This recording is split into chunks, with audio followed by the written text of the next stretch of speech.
da manhã, sempre trazendo um convidado para falar dos diversos assuntos. Hoje, nosso assunto é segurança pública no trabalho, principalmente preventivo. Muitas vezes as pessoas falam que o trabalho preventivo não é só aquele que a PM faz o patrulhamento nas ruas. Também, mas começa muito mais cedo do que isso. Em especial, lançando a sementinha, trabalhando lá com as crianças. E esse trabalho é desenvolvido aqui em Porto União. Tem uma turma, vamos usar esse termo assim, que é específico para trabalhar então com esse público. Entre eles está meu colega, amigo, Sargento Claudinei, da Polícia Militar de Porto União. Mais uma vez, seja muito bem-vindo à Jovem Pan. Bom dia, Sargento. Bom dia, Thiago. Bom dia, ouvintes. Estamos aqui novamente, né? Cada vez que o amigo convida é um prazer retornar à rádio. Bom, Sargento, falando aqui sobre casos, né? Infelizmente tem essa pequena alta aí, mas praticamente as atividades voltadas, né? Trabalhando com as crianças, ficou em mais de um ano parado devido à pandemia, durante o ano todo passado, parte desse ano já de 2021, e agora aos poucos esse trabalho vem sendo novamente desenvolvido, né? São muitas atividades que a Polícia Militar realiza com as crianças, pois a gente sempre fala, se a gente quer um Brasil melhor, um mundo melhor, tem que começar a plantar ele, né? A médio e longo prazo. E nada melhor do que a educação, nada melhor que trabalhar com as crianças. E realmente tenho certeza que o pessoal aqui da primeira companhia estava sentindo falta já desse trabalho, nessa movimentação que era todo dia em uma escola diferente, e aí de repente veio a pandemia, deu aquela parada, é de sentir falta, né, Sargento? Sim. Nós estávamos num ritmo bem elevado e acabou dando a pandemia e parou tudo, mudou o foco, né? Conforme o tempo passou, a gente sente falta, né? De estar novamente inserido na comunidade, inserido nas escolas. Conforme as escolas foram voltando, nós fomos nos adequando à nova realidade e fomos nos inserindo. O Proerd já conseguiu iniciar no começo do ano, já formou a primeira turma agora do primeiro semestre. E o Estudante Cidadão iniciamos agora no Sobral. Já tivemos a primeira formatura, que tem várias formaturas durante o semestre, a primeira formatura deles já foi feita. Por volta de 150 alunos, muito bacana. Excelente, dá para a gente até especificar um pouco a população, né, sobre esses programas. Bom, o ProERD, quem tem 30 anos para baixo, certamente passou pelo ProERD, né? Eu, por exemplo, não pude participar. Foi 2 anos depois aí que passou ali o meu período escolar, aí começou a criar o ProERD. Eu falei, poxa, não vale, né? Mas quem tem 30 anos aí para menos, certamente cursou aí o ProERD junto às suas respectivas escolas. Bom, o ProERD é um programa que trabalha não só questões, né, para manter o jovem longe da droga, mas e sim a gente está falando com pré-adolescentes, as crianças que estão agora, né, descobrindo ali a questão da puberdade, enfim, saindo já da parte mais infantil e descobrindo o mundo. Como que é trabalhar, em específico no ProERD, um assunto que, vamos falar assim, né, quando a gente fala em segurança pública, é um assunto tão pesado, drogas, né? Eu sempre acompanho o trabalho da Polícia Militar, PM faz abordagem ali, pode saber, não vamos exagerar que toda abordagem, mas de 3 a 4 abordagens a PM vai encontrar alguém ali com drogas. Como que é trabalhar esse assunto que é tão delicado com pessoas, com crianças que estão agora descobrindo o mundo, Sargento? O nosso pessoal, eles trabalham fortalecendo a personalidade, a facilidade em saber dizer o não. Então, quando pega uma apostila do ProERD, o pessoal acha que vai ser droga e violência, droga e violência. Não, é questões de você saber identificar situações e saber se posicionar perante elas. E é uma situação que não é fácil nem para o adulto, né? O tal de você dizer não, ele é muito difícil. Principalmente quando alguém exerce algum tipo de influência, né, sobre você. Então a gente conversa muito essa situação de identificar situações de risco, né? Maneiras de estar no controle da situação, né? Como está à frente da tua vida, né? Então você acaba criando um vínculo com as crianças e fortalecendo, né? A personalidade, a facilidade dela identificar situações ruins e saber dizer o não. Então, acho que já é por isso que ela é voltada para o quinto ano. E a nossa ideia aqui em Porto União, não digo só em Porto União, mas em Porto União nós somos muito rígidos quanto a isso, é que todo quinto ano tem o ProERD. Nós temos ProERD para muito além do quinto ano, tem para os pequenininhos, tem para o sétimo ano, que é os adolescentes, que é extremamente importante, ProERD para pais, mas o carro-chefe nosso é que todos passem pelo ProERD no quinto ano. Excelente. Bom, em sala de aula, né, a gente está ali envolvido com diversos tipos de famílias, né? Você está ali com, enfim, com vários alunos. Tem também aqueles problemas acredito eu, que são pontuais, mas existem os comportamentais, né? Que é aquele aluno, como a gente usa na gíria, um pouco mais bagunceiro ali, que não gosta muito de obedecer a ordem da professora.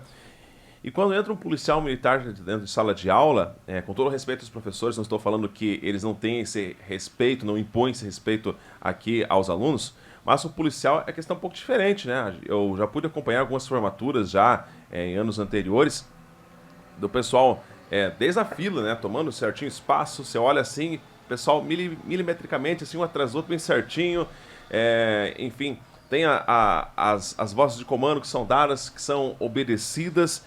Tudo isso também muda o dia a dia de uma escola, né? Até aquele aluno que é um pouco mais, o bagunceirinho um pouco mais, ele acaba realmente, né, tendo que prestar atenção junto ao policial que está ali na sala de aula, né? Sim, sim, sim. A gente tem uma dinâmica toda para isso, né? E acaba ali sendo muito parecido com um curso de formação, né? Principalmente o estudante cidadão. Então cada policial vai lá e apadrinha uma turma e ele atende daquela turma, né? E uma das situações que você falou é que daí o policial, o que ele coloca, ele não volta atrás. Digamos, tem que formar fila e não pode falar em forma. Então, se você falou em forma, a gente já vai lá e, não pode, né? Então você não dá aquela brecha para que continue. É como em casa, né? Se você dá uma regra, se você estabelece alguma coisa, você tem que ser firme na tua decisão, porque se você começar a dar brecha, você acaba perdendo o controle e não dá limite, né? Sabe que se dizer se é um não e continuar tentando, vai conseguir. E o policial vai lá, ele organiza.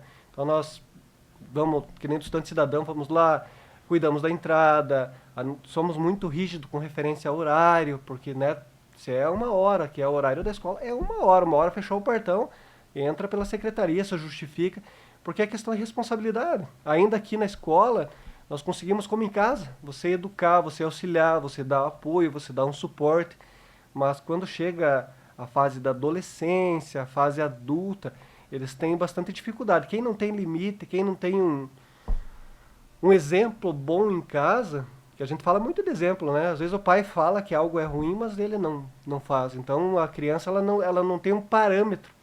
Então o que nós passamos para os policiais, principalmente quando a gente está à frente da gerência desses programas, é que muitas vezes eles são esse parâmetro de algo correto, de algo certo. Então o horário que ele tem que estar lá é sempre antes, postura perante as crianças, né? E elas acabam gostando muito. Nós colocamos um chefe de turma, sempre tem. E é uma briga para ser quem vai ser o chefe de turma, para lá comandar os outros amiguinhos. Então bacana, bacana. Questão da ordem unida, da apresentação para a bandeira, hino nacional, sem vinculação partidária nenhuma. Patriotismo, né? O hino, a bandeira, como que funciona, a colocação da bandeira, o pessoal tem bastante dificuldade em colocação de bandeira, qual que é o lado da bandeira do Brasil, qual que é o lado da bandeira de Santa Catarina, Porto União, a da escola vai aonde. Então a gente auxilia toda essa parte, para resgatar um pouco. Antigamente nós tínhamos matérias específicas disso, e foi deixada de lado, né? Não digo que foi deixada de lado, mas não foi dada a devida importância. Então acaba se perdendo um pouquinho aquele pertencimento, né? Que acaba sendo bacana. Nós vamos e resgatamos essa situação. Realmente, essa questão aí, quando a gente fala em patriotismo, infelizmente hoje tudo é ligado, parece que as pessoas acabam ligando a questão política, ou tem que ter direção, é direita ou esquerda. Não, a gente precisa andar sempre para frente. A questão do patriotismo é realmente algo que faz a diferença. Lembro eu, você que tem aí seus mais de 30 anos, né, para mais, né, chegava na escola, a primeira coisa que cantava o hino nacional, o hino à bandeira, sabia de cor e salteado cada hino. Hoje não é bem assim. Tem, é claro, os alunos que acabam passando por esses programas da Polícia Militar, aqui em Porto União, claro, a gente vai usar como exemplo Porto União, que acabam aprendendo, quem não sabe vai aprender. Mas se fizéssemos um teste, né, com essa criançada em geral, quem sabe cantar o hino nacional inteiro, muitos teriam dificuldades justamente por essa falta, por essa questão de não esquecimento, como o sargento usou, mas realmente foi deixando um pouco mais de lado a questão do patriotismo, né? A gente sempre fala que patriotismo, bandeira nacional, não partidos políticos. O sargento, você falou alguma coisa muito importante sobre a questão de estrutura familiar, né? Como eu falei agora há pouco, chega o aluno um pouco mais rebelde de sala de aula, isso tudo vem de casa. A gente sempre fala, a educação tem que vir de casa, tem que partir o princípio fundamental, o pai e a mãe. Mas quando falta essa base, quando falta esse alicerce, algumas famílias, infelizmente, desestruturadas, tenho certeza que tem realidades bem diferentes, distintas. Lá uma criança que não tem o pai, ou que o pai está preso, envolvido com, enfim, com N coisas erradas, e tudo isso acaba influenciando na vida da criança. E aí, como que entra o policial militar para tentar mudar essa realidade dessa criança, sargento? O policial militar ele acaba ganhando a confiança, né? O primeiro momento, a primeira chegada é sempre difícil, porque a polícia militar para eles é o do contra, né? O pai é o cara que de alguma forma traz o sustento. O policial militar é aquele que 6 horas da manhã, clareia o dia, tá arrombando a porta às vezes para pegar droga na casa, alguma coisa que a criança não tem nem noção do que é, né? Então o que nós fazemos é tentar mudar, desconstruir essa história. Mas isso com o passar das aulas, né? Reforçando as coisas corretas, as formas certas de você ganhar a vida, né? Reforçando que as coisas não são fáceis de você conseguir, né? Que para você ter alguma coisa, para você ter um pouquinho de conforto, você tem que batalhar bastante.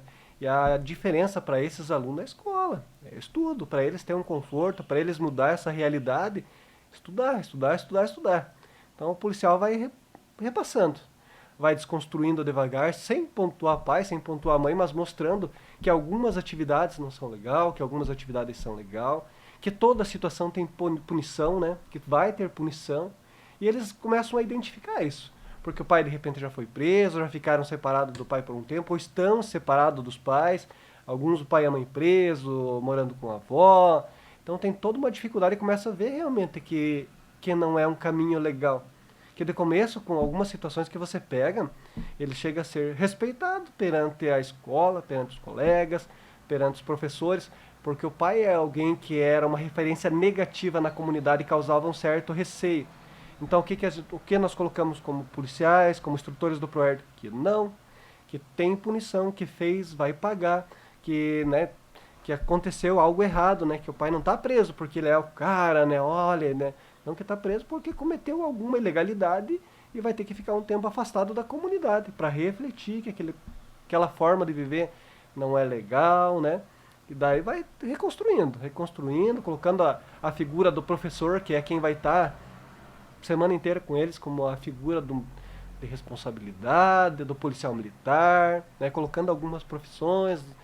Qual a profissão que você quer ser? Eu quero ser médico, eu quero ser radialista, eu quero ser policial. Que bacana, que legal. Então, colocando boas práticas na cabeça deles para ver que a vida é diferente, né? E no dia a dia de sala de aula dá para ter essa noção? A gente está trabalhando com realidades diferentes, né? Dentro de sala de aula eles têm um grupo de alunos, mas cada um vive uma realidade diferente, tanto questão familiar, questão socioeconômica, enfim, são situações bem distintas. Mas nota-se que realmente alguns pais, não vamos generalizar, têm tentado transferir essa responsabilidade, ou seja, está faltando realmente, muitas vezes, aquele pai um pouco mais firme, dizer sim é sim, não é não? Acho que é a maior dificuldade nossa, Thiago. É a dificuldade dos pais em dizer ou não, né? Hoje, pela vida corrida que nós vivemos, pai e mãe, às vezes os dois trabalhando, um para cada lado, eles acabam terceirizando, né? A responsabilidade desse não para a escola.